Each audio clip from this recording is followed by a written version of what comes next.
سلامونه. زه زلان یوسفزی یم او تاسو د مشال ریډیو د فیسبوک پاڼې نه مونږ نیغ په نیغه باندې ګورئ. محسن داول را سره ناست دی د پښتون تحفظ موومنټ مخکخ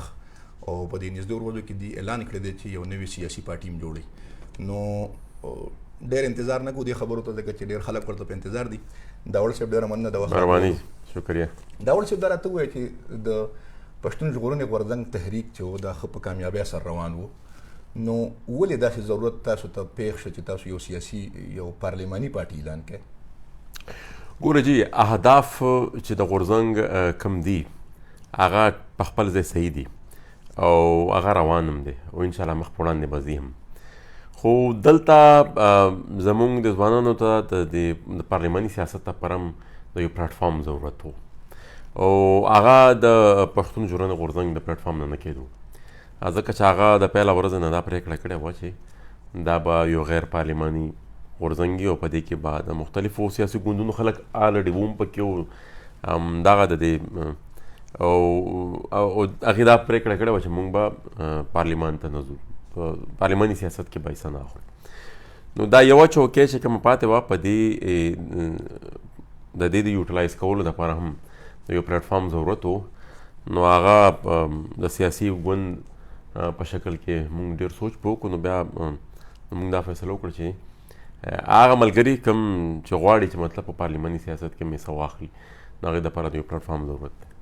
نو هغه ملګري به تاسو بیا توپیر څنګه کوئ د پښتون ژغورنې غورځنګ د کارکنانو ترمنځ او د دې پارلماني پارټۍ د کارکنانو ترمنځ یا د مشرانو ترمنځ؟ ګوره، د پی ټي ایم آئین دغه پی ټي ایم کې چې د هر ګوند ممبر چې کوم دی هغه د غورځنګ ممبر جوړېدی شي او عهده نشي اخیستی. نو هغه قدغنونه خو نشته چې د ګوند کم هم ملګري هغه به د غورځنګ هم ممبري. خو په غورځنګ کې خو ځینې خلک داسې دي، کارکنان مونږ ګورو په ټولنیزو رسنیو باندې،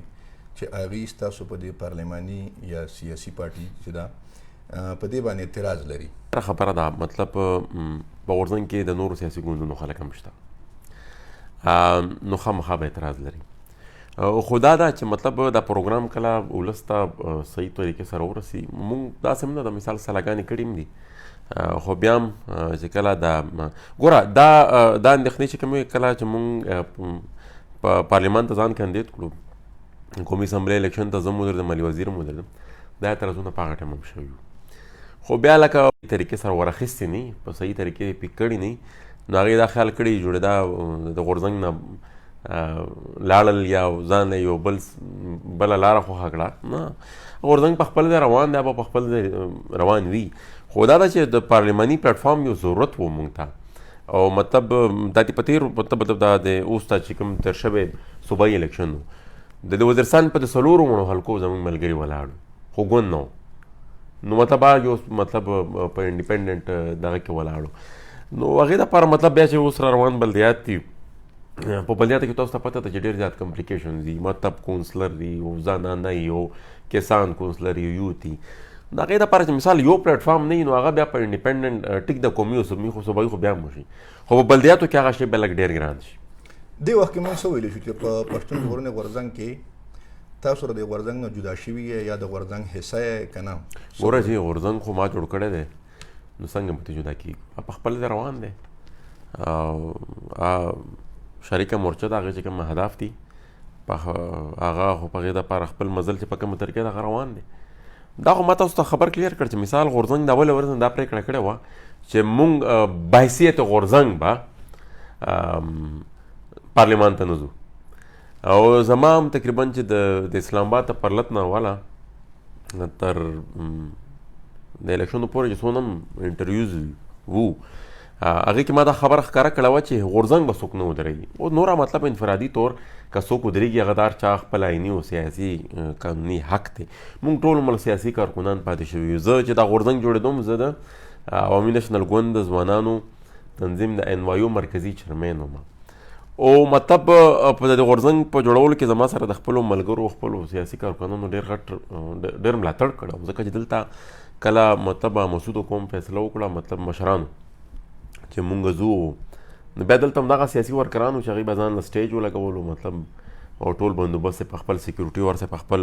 لاس کې واخیستله. نو دا داسې نه ده چې مثال اوس مونږ چېرته یو ګوند مونږ ټول عمر په یو ګوند کې پاتې شوي یو او ایون علي وزیر په یو ګوند کې پاتې شوی دی.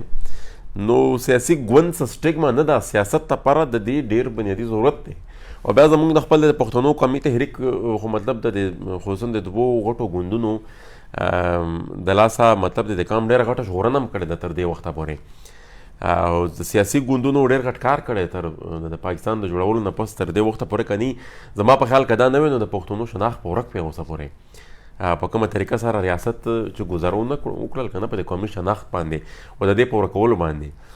د دې په محفوظه ساتلو کې د دې ګوندونو ډېر بنیادي کردار دی. نو دا ځکه نه ده چې سیاسي ګوندونو څه کړي نه دي یا مثال هغې کردار څوک انډرماین کولی شي، خو اوس مطلب چې د کم وخت نه د غورځنګ دا مزل شروع شو، مطلب دا 3 کاله وشو، نو په دې باندې دنه هم ډېر ډیبیټ وشو چې یاره د غورځنګ د پارلماني شي نه دي شي، خو بیا اخر کې موږ دا فیصله وکړه چې غورځنګ د په هماغه طریقه پاتې کوم ملګرو چې خواهش چې پارلمان ته ځو نو هغې دپاره به یو ځان د پلیټفارم. تاسو د علي وزیر خبره وکړه، علي وزیر خو دا وخت په جیل کې دی، خو ستاسو خو به ورسره څه رابطې وي، خامخا څه خبرې به مو ورسره کېږي. ستاسو په دې وخت کې چې کوم د غورځنګ او د پارلماني پارټۍ خبرې دي، په دې کې علي وزیر کوم طرف ته دی؟ هغه د پارلماني پارټۍ په حق کې دی؟ تاسو سره به ملګري چې د جیل نه راوځي او که نه غورځنګ؟ علي وزیر خو به چې جیل نه راوځي نو هغه به خپله فیصله په وخت باندې کوي. ټیک ته مونږ کېدای شي ډېرې سلاګانې مشوره هغه سره پکې شوی وي، خو بندي خو به هغه چې په خپله راوځي په خپله به هغه د دې شي اعلان کوي. خو مونږ دا وایو چې هر هغه ملګری چې غواړي چې هغه الیکشن خواهش لري او الیکشن یې کړی وي مخکې هم کړی نو هغې دپاره د یو ویکیوم و خالي د دې قبایلي علاقو په دې کنټکسټ کې نه، د ټوله منطقه د ټول ریجن په کنټکسټ کې که نه، نو هغې دپاره زموږ دا خیال و چې بی یو داسې ګوند په کار دی چې یو خو د څونه محکوم قومونه دي د دې د ستونزې چې کوم دی هغه په یو مشترکه پلیټفارم باندې هغې دپاره مونږ اواز هم اوچتولی شو، د ټولو خلکو له مونږ یو پلیټفارم هم ورکو. نور خو مطلب په دې ګوند په تفصیلاتو مطلب په دې آیونو په منشور په هغې کار روان دی چې کله حتمي شکل ته نه یې رسېدلی نو تر هغه وخته پورې به مونږ بیا کمنټ نشو کولی، ځکه چې زه نن یو خبر وکړم سبا هغه فیصله بل قسم وشي، هغې باندې سلا روانه ده چې حتمي کله هغه فیصله وشي هغه به هم بیا مونږ قوم ته وړاندې. تاسو وایئ چې د ګوند ضرورت دا ده چې یو اواز پورته شي د دې ټول پښتنو سیمو په شریکه باندې، او دا مو وویل چې یو ویکیوم یو خلا موجوده وه. پښتونپاله ګوندونه د مخکې نه موجود دي، نو آیا د هغې نه تاسو مطمئن نه یې؟ مطلب هغې خبره د پښتنو هغه مقدمه په صحیح طریقې سره سر ته نه رسوي؟ زما په خیال زه ډېر زیات کمنټ خو پرې نه کوم، ځکه چې ما تاسو ته ووی چې په تېر وختونو کې د دې ډېر بنیادي کردار پاتې شوی دی، خو دا ده چې په د موجوده وخت کې په کومه خلا کې چې پی ټي ایم راووتو د هغې خلا او د پی ټي ایم د جوړېدلو وجه بنیادي دا وه چې کوم کردار لوبول په کار و هغې ته هغې نه دی لوبولی. او دغه وخت کې خو تاسو هم د دغې یو ګوند حصه وای که نه، عوامي نېشنل ګوند حصه. بالکل. نو تاسو په عوامي نېشنل ګوند کې چې کله وایه په هغه وخت کې تاسو دا محسوسه کړې وه چې دا خلا موجود ده؟ ما ځکه تاسو چې زه ډېر زیات په دې خبرو کمنټ نه کول، ځکه هلته مونږ وخت تېر کړی دی، خو دا ده چې مطلب ما ته د خپلې بیانیې د لاسه ډېر مشکلاتو سره زه مخامخ شوی وم، او زه یې لرې هم ځکه کړم چې زما هغه بیانیه داسې وه چې مطلب هغه بیا غورځنګ شروع شو، بیا د غورځنګ لکه ما زه د انوایو چرمین وم، زه د فیسبوک نه خبر شوم چې زه یې لرې کړی یم، نو مطلب نه هغه پروسیجر چې مثال تا ته څوک شوکاز نوټس درکړي چې بهی دا غلطي تا کړې ده، دا مسله تا کړې ده که نه، مونږ د فیسبوک نه خبر شو چې مونږ زه یې د خپل دغه نه لرې کړم. نو مونږ خپل وس مطابق په طور یو سیاسي کارکن خپل کردار ادا کړی دی په انفرادي طور، خو اورال به زه دا خبر وکړم چې مثال دا خلا په کومه خلا کې چې پی ټي ایم راووتو دا خلا ځکه پیدا شوه چې مثال سیاسي ګوندونه خپل کردار په هغه طریقه نه کوه، دا کېدای شي ادا کړي خو په هغه طریقه نه کوه په کومه طریقه چې په حق وو. اوس چې کوم ستاسو نوي سیاسي ګوند تاسو ووایئ چې دغې ګوند نه تاسو وباسلی شوی د خپلې بیانیې په وجه، دې کې در سره زما خیال چې زیاتره هغه خلک ملګري چې کوم د دغې ګوندونو نه ویستلي شوي دي که نه؟ ګوره ډېر سیاسي خلک اوس هم په مختلفو ګوندونو کې د مجبورۍ ناست دي، هغې سره یو الټرنیټیو پلیټفارم نشته، حالانکه نظریاتي تنده دغې چې څوک په کوم ځای کې هم ناست دي زه دا وضاحت نه کوم خو هغه نظریاتي تنده او سیاسي تنده هغې هلته ماتېږي نه خو بهرحال چونکې الټرنیټ اپشن نشته اوس نو هلته بیا ناست دي نه خو تاسو څه وایئ چې د مخکې نه داسې ګوندونه شته چې هغوی د پښتونپالۍ سیاست کوي نو چې تاسو یو نوی ګوند اعلان کړئ نو دا به د اختلاف نور سیوا نه شي دا پښتانه به نور تقسیم نه شي دا د تقسیم دا نیریټیو چې کوم دی زما په خیال دا بې بنیاده ځکه دی چې ګوره یو ویکیوم دی یو سیاسي ویکیوم دی هغه ته پرېښودو باوجود د دې چې مثال یو نه دوه نه درې ګوندونه کیدی شي ملتپاله خو هغه ویکیوم هغه نشي ډکولی مطلب اوس دلته زموږ ویکیوم خو چېرته مطلب د ملتپال ګوندونو د تقسیم د وجې نه خو پټیای نه دی نیولی چې مثال دلته ملتپال ګوندونه په خپلو کې تقسیم دي د دې خو څه نوره وجوهات دي ټیک ته او ټیک ته مونږ کسل ظلم ووایو چې تحریک انصاف لا مطلب د فوج د دې ادارو د دې یو ښه غټه دیکه ورکړې ده خو داسې خو هم نه ده مطلب ولسي دغه هم پرزنس خو هم څه ناسه خو شته خو صحیح او هغه سپیس هم د دې ملتپال ګوندونو په موجودګۍ کې د خلکو جوړ کړی دی بلکې اوس موږ دا وینو چې پاکستان مسلم لیگ نون هم دلته په مزه مزه سپیس جوړی لګیا دی بلکې جوړې په نوخار الیکشن تاسو نتیجه ولیدله نو زما په خیال که موږ د دې د لاسه مثال یو ګوند نه جوړوو چې مطلب الریډي یو دوه شته او مطلب د هغې نه هغه سپیس خو الریډي شرنک شوی دی اوس په هغې کې مطلب وجوهات شر څه دي یا د ریاست جبرو په دې ملتپاله ګوندونو باندې یا د هغې خپلې خامۍ وي خپلې غلطۍ وي اوس په دې بحث کې زه ځم نه خو یو ویکیوم شته دی او هغه ویکیوم مطلب چې تحریک انصاف فیل کوي یا مسلم لیگ نون فیل کوي نو تاسو به فیل کوي زیاتره ځینې خلک دا مونږ ګورو په ټولنیزو رسنیو باندې چونکې دا باس ډېر تود دی د نوې سیاسي پارټۍ ده نو ځینې خلک پکې دا هم وایي چې یاره ستاسو تر شا د اسټیبلشمنټ لاس دی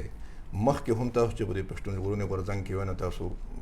تر شا دا خلک وو کوشش کو چې دا غورځنګ په څه طریقې سره تقسیم کړي او اوس دا پارټي هم چې تاسو اعلانوئ دا د اسټیبلشمنټ د لاس نه بغیر نشي اعلانولی او د هغې مرسته سره ده ګوره دوه کیسې دي عمل خو به وخت ثابتوي چې د چا عمل څنګه دی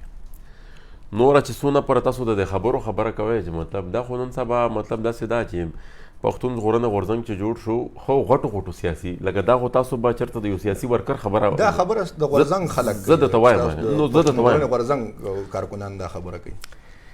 ما تاسو ته ووایي چې د یو کارکون خبره به وي خو لکه یو کارکون به څونه پوهیږي دلته غورځنګ چې جوړ شو نو ډېرو غټو سیاسي لیډرانو دا خبره وکړه چې د پی ټي ایم تر شا د ایجنسو لاس نو دا خبره مطلب دا څه نوې خبره نه ده دا خو همیشه کېږي چې څوک هم یو نوی اکشن اخلي مونږ چې الیکشن ته ودرېدو لکه ډېرو خلکو پکې زمونږ د مخالفینو چې پکې هم دي مطلب په دا ځای چې مثال غورځنګ کې خو به داسې هم نه ده د هر چا خلک پکې په غورځنګ کې به هم د کنفیوژن جوړولو دپاره او د جنګ جوړولو دپاره کېدی شي مطلب د ایجنسو خلک هم راننوتي ټیک ته هغوی به دغه نیریټیو جوړوي چې مثال د تفریق چې روان دی دا په دې وجه روان دی ټیک ته بنیادي طور به هغوی پخپله د چا په پیرول کار کوي د یوې ایجنسۍ سره به ټه شي نو ما تاسو ووایي چې کله غورځنګ راغی نو په هغه ټایم ډېر غټو سیاسي قایدینو دا الزام ولګولو چې دا غورځنګ د ایجنسو په ملاتړ جوړ شوی دی او دا زمونږ د کاونټر کولو دپاره جوړ شوی دی نور داسې څه خبره نشته غورځنګ هم زموږ خپل دی او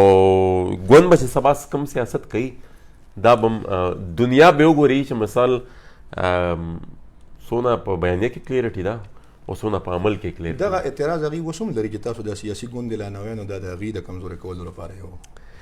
نو هغه خو ګوره داسې دا چې مثال سړی د دې د لاسه سیاست نشي پرېښودلی که نه چې مثال هر اکشن سړی هر یو قدم سړی اخلي او هغه هغې ته دا ښکاري چې دا خو زما زه خو اړو دا وایم نه چې مثال څوک سیاست د هر چا حق دی هغې هم حق دی د بل هم حق دی د دم حق دی زما هم حق دی ستاسو هم حق دی نو چې څوک یې هم کوي بل ته په دا اعتراض نه دی پکار په سیاست کې مقابله وکړه په سیاسي میدان یې مقابله وکړه په خپل سوچ په نظریه په فکر په دې مقابله وکړه او ولس په فیصله کوي چې مثال د چا بیانیه مضبوطه ده د چا بیانیه ولسي ده او کوم چې کوم دی مثال څوک چې کوم دی د کام خپل حقیقي خدمت کوي په دغه شانتي کې سوچ مثال څوک وایي چې زما د ختمولو دپاره یې پلان کې راوستو زما د ختمولو لپاره ډنګرې راوستو. زما په خیال دا د دې نه څه جوړېږي نه. په کار دی سړی خپل کار وکړي، خپل سیاست وکړي، خپل پروګرام چې کوم دی هغه قوم ته کېږدي او په هغې باندې بیا مخکې لاړ شي. د قوم د کېښودو خبره او تاسو د بیانیې او نظریې او فلسفې خبره وکړه. پاکستان کې که عام مونږ ګوري او تاثر داسې دی چې دلته کې سیاست په ترقیاتي کارونو باندې کېږي او د نظریې او د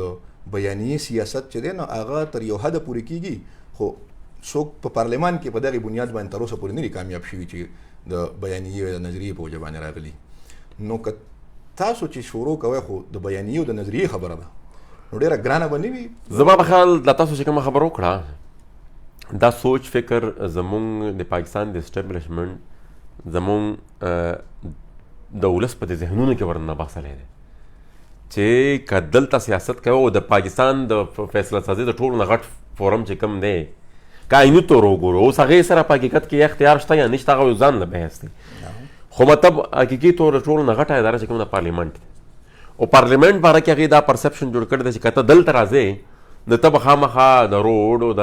ترقیاتي کارونو او هغه سیسټم داسې کنټرول کړی دا بیروکرسي او هغه چې کوم چې هغې وایي چې مثال د زمونږ د مرضۍ نه بغیر په دې کې څوک کار ونه کړي. ما چې کوم خپل الیکشن کمپین کوو زما اوله ورځ نه واله تر اخره ورځ پر ټول تکرونه پر ریکارډ پراته دي او خو په جار مې دا خبره کړې ده چې وروره د ترقیاتي کارونو توقع زما نه مه کوئ ځکه چې د کوم بیانیې سره زه روان یم نو ما له به یو او تر اوسه پورې ما په خپل حلقه کې یوه خښته هم نه دی ایښې، یوه خښته هم نه دی ایښې. خلک د نه خفه نه دي. زه درته وایم یو زمونږ په دې ټوچي ریور باندې یو پل و هغه انیشل کې چونکې زمونږ بلک ای ډي پي راتله نو هغه خلک پرې سم پوه نو هغه بلک ای ډي پي کې زمونږ یو پل منظور شو په ټوچي پار، خو په هغې باندې هم لکه د پی ټي آی یو لوکل عهدیدار د هغه د عدالت نه سټی راخیستې ده، ټنډر 3 ځل وشو او چونکې هغه ته میلاویږي نو هغه پرې سټی راخیستې ده. نو دا څه د دې نه علاوه زما په پارټي یو خښته مونږ اوسه پره فلحال نه دی ایښی. څونه پرې چې تاسو د خلکو خبره ګوره یو کال ما هېڅ کار ونه کړو، یو کال څه د پاسه بیا مونږ چې د خړ کمر واقعه وشوه زمونږ په یو میسج باندې مطلب کوم ووټ چې مونږ ته میلاو شو یو سیټ مونږ وګټلو یو موبایل و چې کوم بیل هم ټول مطلب ټول دنیا ته پته ده چې مثال یو پولینګ سټیشن په کینټ کې دننه و په اف سی کیمپ کې او هغه د فوجانو په دغه کې نگرانۍ کې مطلب هغه ټولې ټپې ولګېدې اوس چې کوم صوبایي وزیر دی د ده حلقه هغه ټولې ټپې مثال هغه ټول چې کوم کمی به شی و 7,000 ووټې والا په یو پریمیسز کې چې کوم یو که 2 پولینګ سټیشن و په یو بلډینګ کې هغې نه ټول پوره کړو. نور مطلب اورال چې مونږ کوم ووټ ته هغه سوا شوی و کم شوی نه و دا بنیادي دا سوچ په مونږ ختموو دا چې کوم میت زمونږ اسټابلیشمنټ جوړ کړی د خلکو په ذهنونه ورنه باسلی دی چې دلته به په ترقیاتي کارونو باندې تا ته ووټ میلاویږي. زما په خیال ولس کې لږه ډېره پوهه اوس داسې راغلی م ده او بل د سوشل میډیا کار ډېر اسان کو ته خپله بیانیه او خپل سوچ او فکر چې کوم دی که نه هغه خلکو ته په اسانۍ سره ورسوی شي. په بیانیه کې چې څونه زور دی په نظریه کې چې څونه زور دی دونه په روډو په ترقیاتي کارونو کې نه دی. او یو خبره ترقیاتي کارونو پرې کې دونه وکړم چې زمونږ پر ضد زمونږ د دې بیانیې پر ضد بیا د ربونو روپو کار په وزیرستان کې هم شو زما په حلقه کې مطلب دا وران بازارونه او دا لینډ لاس او دا آیټم لاست خو دا د غورځنګ د بیانیې زمونږ زور و چې ټیک ته زمونږ په لاس ونه شو خو د خلکو کلارولو دپاره مطلب ریاست دا دی چې مثال هلته د 14,000 روپو او چې کوم هغه کمپنسیشن دغه هغه هغې له ورکړو کم چې اپریشنونه په نورو هم ډېرو ځایونو کې شوي دي خو چاته نه و میلاو شوي نو ټیک ته زمونږ په لاس په نه یي شوی خو زمونږ د وجې وشوه. بل پاکستان کې یو عام بیا به هم دغې خبرې ته راځو تاسو چې ورته میت وایې خلک یې حقیقت ګڼي ځکه چې عوام لاندې چې دي نه هغه دې شیزونو ته ګوري. د انګریزۍ ویننګ هارسز چې ورته وایي چې هغه کسان په پارټۍ کې تاسو سره چې هغوی ته چې کوم دی نو پارلمان کې سیټونه درکوي او تاله د الیکشن کې چې کوم دی نو حیثیت درکوي پارټۍ کې تاسو سره په دې ټیم کې په بظاهره باندې داسې څوک ښکاري نه ویننګ هارسز خو در سره نشته دی. ګوره یو خو د ویننګ هارسز د خبره چې کومه ده که نه ټیک ده مطلب په دې کې بس حقیقت هم وي بلکې تر خو مونږ دا ولیدل ګوره 2 فیزز په مونږ باندې په خپل په دې لنډ سیاست کې داسې تېر شوي دي چې په هغې کې خلکو اوس هغه یا انجینیر یا نیچرل دا یو ځان له بحث دی د 2002 دا اوس چې کوم دا 2/3 میجورټي د پی ټی آی راغله اوس هغه یا انجینیر و یا نیچرل هغه یو ځان له ډیبیټ دی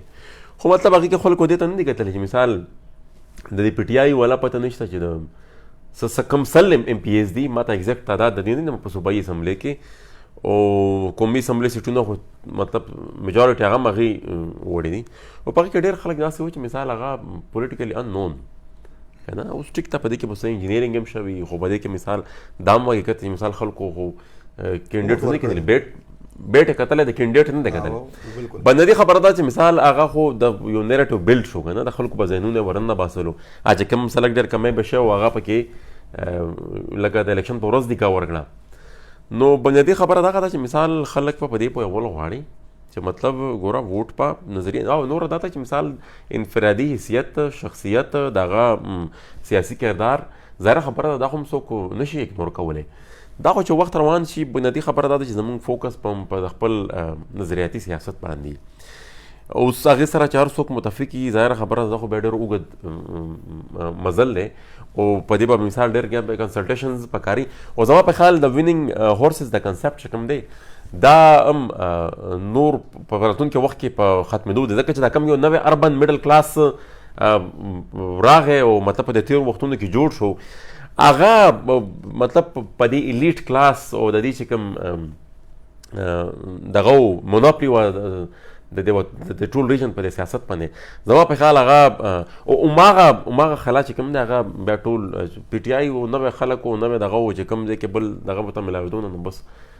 نور ځایونو کې مونوپلیز وې بس دلته راغله دلته هغې ته سپیس هم میلاو شو او دغه پی ټي آی مثال تاسو ورکوئ پی ټي آی تر هغې وخته پورې دونه هغه لاندې لیوله پورې ځان نور شوی تر څو پورې دې سره هغه پیسې والا خلک نومرګري شو چې کومو خلکو انویسټمنټ وکړو دي غټې غټې جلسې وکړې که نه هغه خپله بیانیه چې کوم دی تر روټ لیوله پورې ورسوله نو تاسو ته څه ښکاري دا پارټي فنډینګ چې کوم دی دا خو ډېره غټه یو غټ عمل زما په خیال باندې پاکستان کې دا دی چې تا طرف پارټي فنډینګ نو دې کې دوه کیسې دي یو خو که جنون سیاسي ورکري تا سره زما په خیال فنډینګ دپاره میکانیزم جوړېدی شي لږ نظم و ضبط غواړي نور مطلب دا ده چې مثال تا 1 लाख ممبرشپ وکړو 1 लाख مثال هایپوتیټیکلی فرضي سړی خبره کوي نو په 1 लाख روپۍ مطلب 1 लाख کسانو باندې 50 روپۍ زما په خیال د ډېر غریب سړي دپاره هم څه دونه غټه خبره نه وي طریقه جوړېدی شي میکانیزم جوړېدی شي هغې دپاره چندې دپاره انټرنل تنظیمي هم یو ډېر مضبوط میکانیزم جوړېدی شي هغې دپاره بیا لږ د کار ضرورت دی زما په خیال هغه مسله به نه وي او بل دا خبره مثال په نظریاتي بنیادونو د کوم سیاسي تحریک یا سیاسي ګوند بنیاد ته کېدی ګوره اوس د پی ټي ایم مثال مونږ ورکړو څونه غټې غټې جلسې وکړه د دې تحریک انصاف نه به څه کمې خو نه یې کړې د هغې نه به غټې کړې کمې خو نه یې کړې اوس ما ته پته ده د مونږ د پېښور لومړنۍ جلسه چې کومه وه په هغې کې ټول پته نشته چې اوس ما نه اګزیکټ خو یې زه پکې غلط شم او ټول د 4-5 لکو روپو کار و په هغې کې د ساونډ و دا هغه چترې ټول نه غټه پیسې و پکې د هغې هغه مونږ د باران دلس هم نه لګولې خو مطلب هغه ډېر لږ دغه لګي کورسۍ به نه وې په دغه کې خلک په ځمکو کې ناستل او چې ښه مضبوط نظریاتي بنیادونو باندې د یو شي بنیاد ته کېنن نو زما په خیال بیا پکې د ډېر زیات فاینانسز ضرورت وي نه هغه هر یو سړی ایډیولوژیکل موټیویټډ وي په خپله ځان هم رسوي په خپله خرچه هم کوي او ستا په پاټ بس بیا دونه خرچي چې مثال هغه د جلسې او بیا هم دا هم درته ووایم چې په جلسو کې به چې مونږ کومه چنده کوله هغه به دغې په هغې کې به مطلب دغه جلسې چې څومره ایکسپنسز څونه وو هغه به هغې کې ووتل تاسو وختي خبره وکړه چې په ځینې دلته ملتپاله ګوندونه چې کوم دي په هغې کې بعضې خلک داسې شته چې هغې خپله بیانیه نه ښکاره کوي او په دې ګوندونو کې تنګ دي داسې څه اشارې ورته میلاو شوي دي داسې څه خلک شته دي نوم مه اخلی خو چې لکه مطلب هغوی غواړي چې تاسو ګوند اعلان کړئ او راشي خپله بیانیه په ازاده د وخت نه مخکې څه نه دي ویل پکار نه نوم نه یادو خو نه ټیک ده بس کله کار شروع شي نو انشاءالله هر څه به د خلکو ته وړاندې یو اخیری پوښتنه د پی ټي ایم راتلونکي ته څنګه ګورئ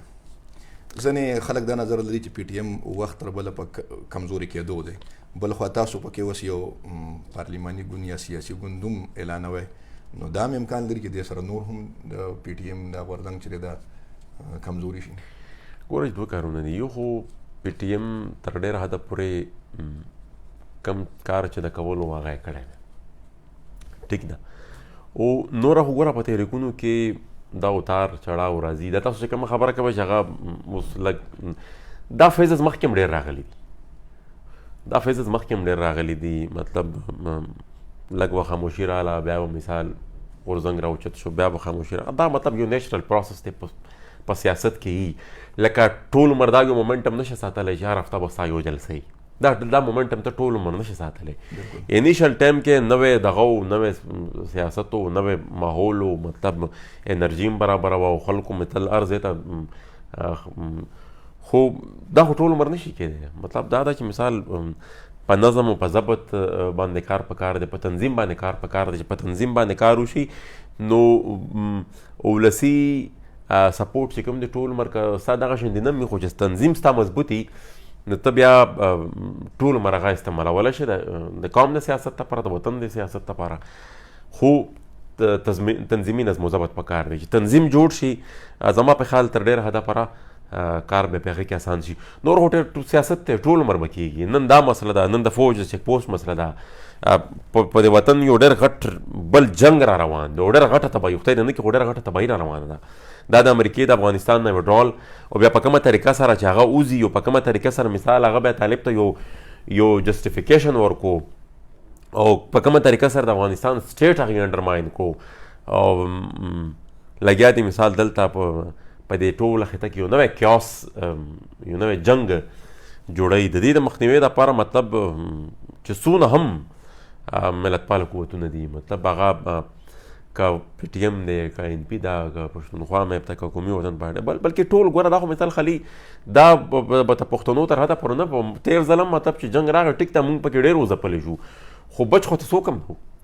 نو دا د ټولو دپاره مطلب باید چې دا خبره ډېره لږه سیریس ور واخلي. مونږ خپله خبره د ژړا او د فریاد او د احتجاج تر حده پورې په خپل وس مطابق کړې ده، او په ریکارډ مې ایښې هم ده. په د روژو په داخلي ورځو کې ما صدر پاکستان ته یو خط هم لیکلی وم، یو لیټر مې لیکلی و چې په هغې کې ما ورته لیکلي وو چې ته یو جوینټ سیشن راوغواړه، چې په هغې کې د ترهګرۍ د نوی لهر، ځکه چې هلته ماحول بدلیږي نو دلته به سره خامخا بدلیږي. زمونږ دا ریجن ته بیا بچ نشي پاتې کېدلی. نو هغه نه ما دا غوښتنه کړې وه چې په دې باندې پکار ده چې په جوینټ سیشن